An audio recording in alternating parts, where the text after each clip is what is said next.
ഈ ഇൻസ്റ്റയിൽ മറ്റേ സബ്സ്ക്രിപ്ഷൻ്റെ ആ സാധനം വന്നിട്ട് ഇത്ര അറപ്പ് തോന്നും നിങ്ങളെ കാണുമ്പോൾ. സബ്സ്ക്രിപ്ഷൻ ഇൻസ്റ്റാഗ്രാമിൽ അങ്ങനെ ഒരു ഫീച്ചർ എലിജിബിൾ ആയ ആളുകൾക്ക് കിട്ടുന്നത് തങ്ങളുടെ പ്രത്യേക കഴിവുകൾ തങ്ങളുടെ താല്പര്യമുള്ള സബ്സ്ക്രൈബേഴ്സിന് മാത്രം കാണുക എന്നുള്ളൊരു നിലയ്ക്ക്. അപ്പോൾ ആ 100 സബ്സ്ക്രൈബേഴ്സ് ആണെങ്കിൽ അവർക്കൊരു സബ്സ്ക്രിപ്ഷൻ ഒരു റേറ്റ് പ്രഖ്യാപിക്കും. 199 മുതൽ ഇതൊരു 300, 399 അങ്ങനെ പല റേഞ്ചിലുണ്ട്. അപ്പോൾ അത് വെച്ചിട്ട് നമ്മൾക്ക് ആ 100 പ്രേക്ഷകർക്ക് അവരുടെ സബ്സ്ക്രിപ്ഷനിലൂടെ അവരുടെ എന്താണ് അവർ എക്സിബിറ്റ് ചെയ്യുന്നത് വെച്ചാൽ അത് കാണാൻ പറ്റും.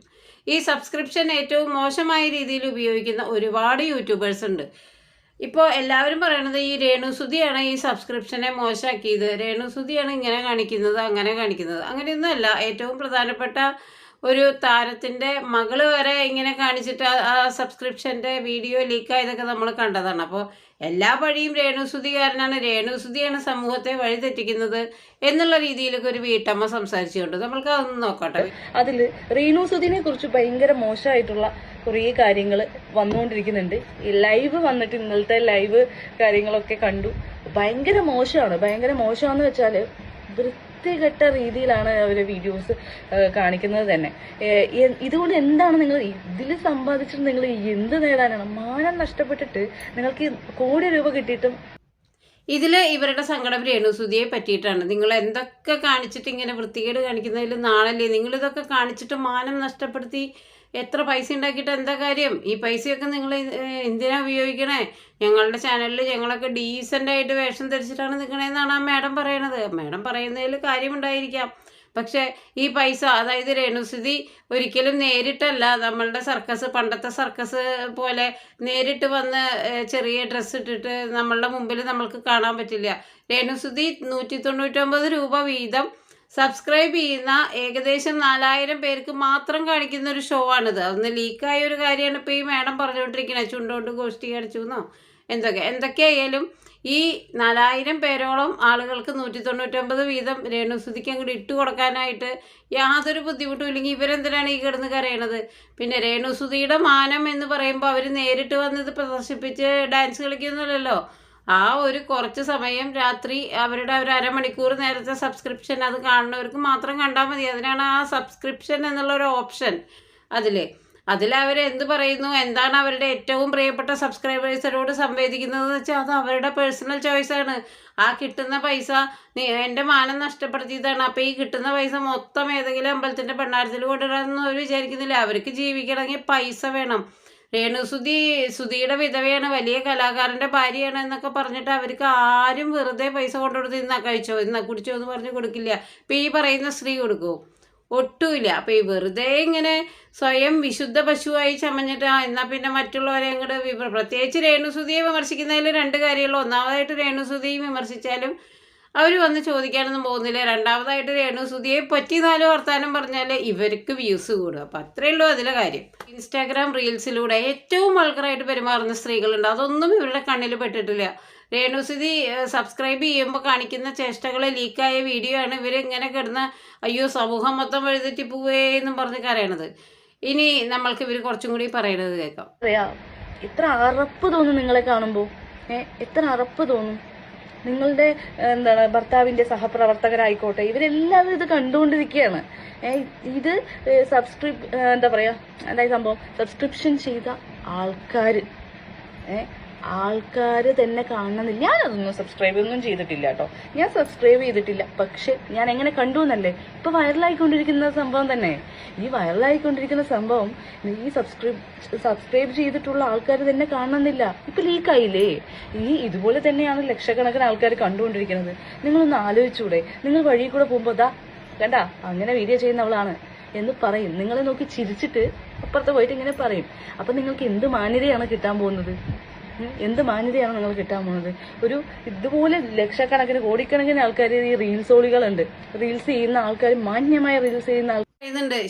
എന്തൊരു അറപ്പാണ് നിങ്ങളെ കാണുമ്പോൾ തോന്നുക. നിങ്ങളുടെ സഹപ്രവർത്തകര്, നിങ്ങളുടെ ഭർത്താവിൻ്റെ സഹപ്രവർത്തകര്, ഈ ഭർത്താവിൻ്റെ സഹപ്രവർത്തകര് ഭർത്താവ് ജീവിച്ചിരുന്നപ്പോൾ അയാളുടെ ജീവിതത്തിൽ കടനും ദുരിതവും പേറി മരിക്കുന്ന സമയം വരെ ഒരാളും ഇവരെ തിരിഞ്ഞു നോക്കാനോ ഇവരുടെ കടം വീട്ടാമെന്നോ അല്ലെങ്കിൽ ഇവരുടെ ദാരിദ്ര്യത്തിന് ഈ 2 കുഞ്ഞുങ്ങളെയും വെച്ച് ഇവരിൽ 4 പേരെ ഒരു കുടുംബമായിട്ട് ജീവിക്കുമ്പോൾ ഒരു സഹപ്രവർത്തകർ തിരിഞ്ഞു നോക്കിയിട്ടില്ല.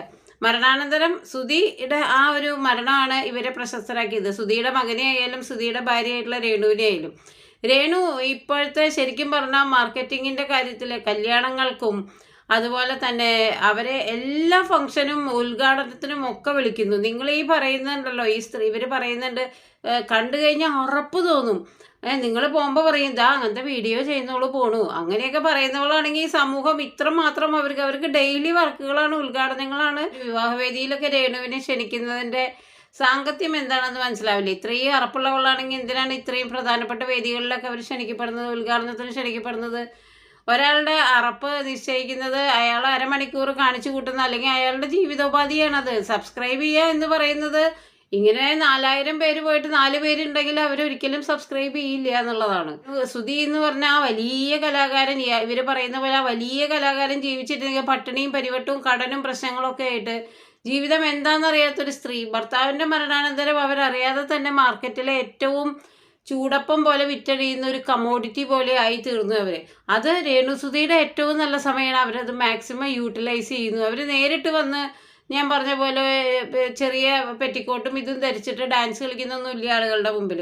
അവർ ആ കൃത്യമായിട്ടുള്ളൊരു 15-20 മിനിറ്റ് അവരുടെ വേണ്ടപ്പെട്ട സബ്സ്ക്രൈബേഴ്സിൻ്റെ മുമ്പിൽ മാത്രമാണ് ഇത് കാണിക്കുന്നത്. ഇനി നമ്മളുടെ ഈ സബ്സ്ക്രിപ്ഷൻ കണ്ട് ഇരിക്കപ്പുറത്തില്ലാതെ നമ്മുടെ സലീം കുമാർ ഏതൊരു സിനിമയിൽ പറയുന്ന പോലെ ഇനി അങ്ങനെ ശരിക്കും ബിരിയാണി കൊടുക്കുന്നുണ്ടോ എന്നാലോചിച്ചിട്ട് ഒരു ലേഡിയും കൂടി വന്നിട്ടുണ്ട് സബ്സ്ക്രൈബ് ചെയ്യാൻ. നമുക്ക് അവർ പറയുന്നത് കേൾക്കാം. ഹലോ, ആരെങ്കിലും ഉണ്ടോ? അലിയൻസിൻ്റെ ലൊക്കേഷനിലാണ് കേട്ടോ. അലിയൻസിൻ്റെ ഷൂട്ട് നടന്നുകൊണ്ടിരിക്കുകയാണ്. ഞാൻ വന്ന കാര്യം അങ്ങ് പറഞ്ഞേക്കാം. സത്യത്തിൽ എനിക്കിത് പറയാനൊക്കെ ചമ്മലാണ്. എനിക്ക് ഈ ഇൻസ്റ്റയിൽ മറ്റേ സബ്സ്ക്രിപ്ഷൻ്റെ ആ സാധനം വന്നിട്ടുണ്ട്. അപ്പം ഞാൻ ഓർത്തു എന്നാൽ ഒരു സബ്സ്ക്രിപ്ഷൻ തുടങ്ങാം എന്ന് വിചാരിച്ചു.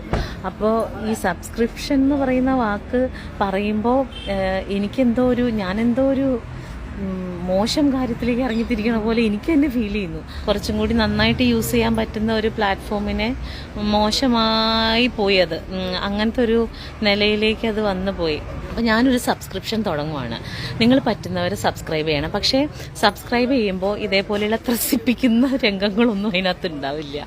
അപ്പോൾ അങ്ങനെ താല്പര്യമുള്ള ആരും സബ്സ്ക്രൈബ് ചെയ്യണ്ട. അല്ലാത്തവർക്ക് പറ്റുന്നവർ സബ്സ്ക്രിപ്ഷൻ എടുക്കണം.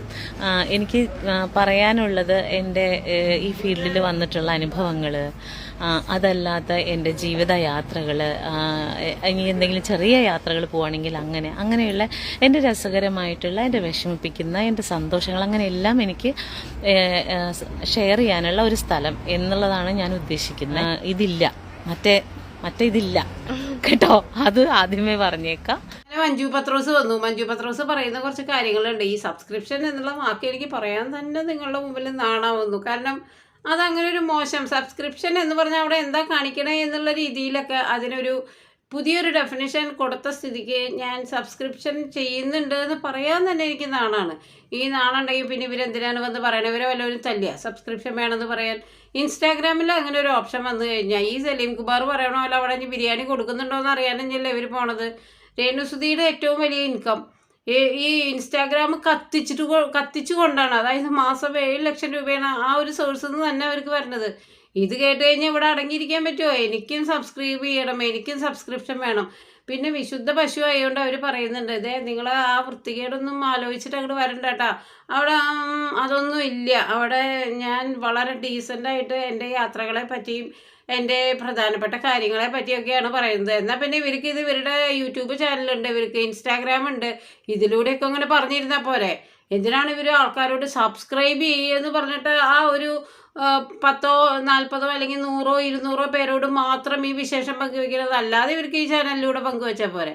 അപ്പം അങ്ങനെയൊന്നുമല്ല. പൈസ കിട്ടിയ ആർക്കെങ്കിലും പുളിക്കുമോ?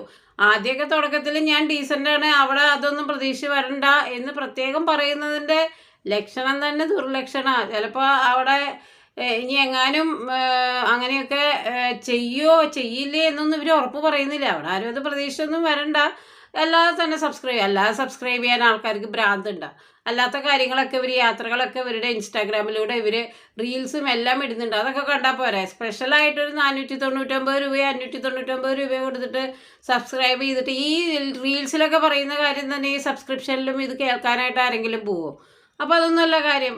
സബ്സ്ക്രിപ്ഷൻ തുടങ്ങുമ്പോൾ ഞാൻ ഡീസൻ്റാണ്, ഞാൻ അങ്ങനെയൊന്നും കാണിക്കില്ല, അത് കാണിക്കുന്നവരാരും കൂടെ വരേണ്ട, അടി കിട്ടും എന്നൊക്കെ പറഞ്ഞാലും തുടങ്ങിക്കഴിഞ്ഞിട്ട് പിന്നെ എൻ്റെ കയ്യിലല്ലേ താക്കോല്, അത് ഞാൻ എങ്ങനെയെങ്കിലുമൊക്കെ ചെയ്തോളാം എന്നുള്ളതാണ്. അതായത് എല്ലാവർക്കും ഈ പൈസ എന്ന് പറഞ്ഞ സാധനം പുളിക്കൊന്നുമില്ല, അതങ്ങോട്ട് കിട്ടിക്കഴിഞ്ഞാൽ ആർഭാടമായിട്ട് ജീവിക്കാം, അറിയാം.